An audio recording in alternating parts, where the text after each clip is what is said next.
He's aware that the train's approaching him. The red lever signals, yellow distance signals, black and blue points, short levers power operated, long levers mechanical, in this case all wire operated. The instruments along the block shelf here show what's actually happening outside, so the levers are off, the signals showing clear, the indicator outside. Well, the indicator repeats its position, the signal outside and shows it's off.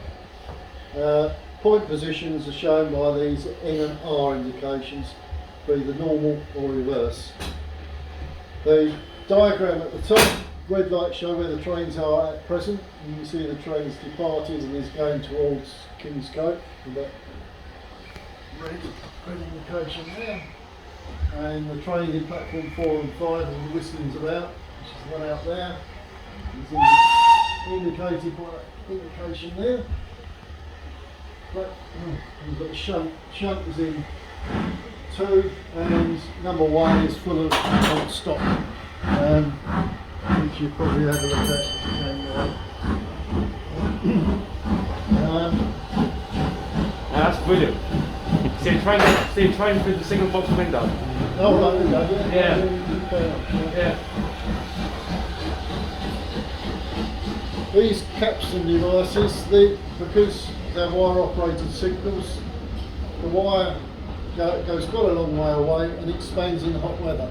So the signal has to adjust the wire accordingly to the temperature. And that's what these are. Local signals is not such an issue, but signals that are remote from the box are constantly balancing the length of the wire.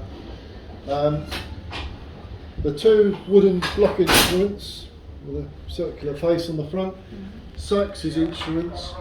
Sykes was a major player in the signal interlocking business, and in the 1960s, if you went into any mechanical signal box in the southern region, you would have seen festoons of those along the block shelf.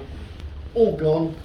We think, waiting to find someone who says they're not, we think they're the only two working versions of the Sykes' instrument left in the world. And they did get to all sorts of odd places. So quite an important historic item. Brown lever in the middle, that allows the signal box to shut out and allows you to pull the signals in both directions. Obviously there's locking to prevent you setting signals in both directions under normal conditions, but when you close out you have to pull them all up to the same place. So the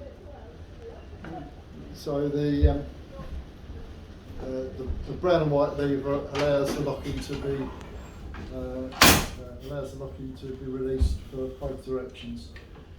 It's got back to normal, because it all go back to interlocked again. Oh yes, yeah. Just that one move. Yeah, it's actually a 3-division, it's actually a groove in the quadrant. So you actually pull it halfway, then you go through a process and you put it the full way. And quite a complicated system. 40 levers, because it's a listed building, couldn't extend it anymore. It was extended in the 1930s when the north box was shut, and there's just about, there's a joint there. So that was the original end of the frame, and this is the additional levers that were put in. The levers are slightly wider apart at that point. I keep forgetting whether I've told you this. I say it so many times. I spoke about the token instruments. I've done that anyway, have I? These are the token instruments. Obviously, only one token for each driver, for each section. So either a token's taken out at King's Cote or here. But if one's taken out, you can't get another one out. No, you can't. But we've got plenty of spare tokens because you might get an unbalanced system. You might get two trains going north and one south, so you've got to have more than one available. So yeah, it's a magazine that has, we've got 20 tokens for each section. That's the King's Cote, that's the Sheffield Park, and that's to release the interlocking, or to allow the token arrangement to go from King's Cote to Sheffield Park.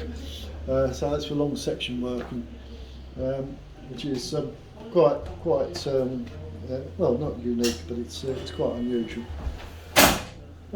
What's more complicated out of the two, the levers or the boxes? Well, Especially to remember daily when you actually work, Yeah, when you're working it, you know. These are specialist bits again. They're locked with unique locks.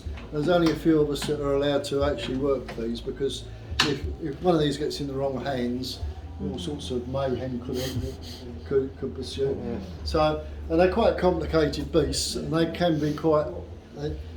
Occasionally you'll get a fault on them, and they're a bit of a pain to get going. Once they get going and they settle down, then they behave themselves. So it's just the technology in it's quite basic, but they can be a little bit of a nightmare, particularly these indicators. So it's a homework job. We change it like for a spare and take it home and play with it. You need a jeweler. I mean, the mechanism behind that is amazing. So quite interesting piece. I think that's probably it. I know it's a rush, but we're trying to concentrate a lot in a very short time. I think, Clive, you can. What about the Yeah. the wheels? Oh, didn't I tell you about It's them? tensional. You did. Yeah. You were taking part. Yeah, it's tensional. Yeah, the wire expands in the hot weather. So if you didn't have those, the signal point, pull the lever and the wire would be too long for the signal to go.